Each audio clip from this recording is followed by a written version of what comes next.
घाटाई दे बरबा जेसीबी से कोड़ी दी जवानी रचऊ लागे कोई दी घाटाई दे बरबा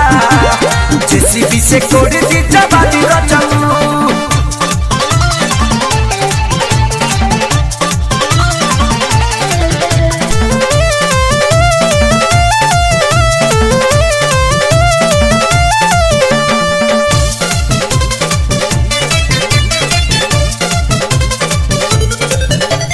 सनी लीवन के फिगर देखी ना पता मोर चौहदी हो परती बुझेला धरती तो हर खोल के गढ़ा कदी हो सनी लीवन के फिगर देखी ना पता मोर चौहदी हो परती बुझेला धरती तो हर खोल के गढ़ा कदी हो सैया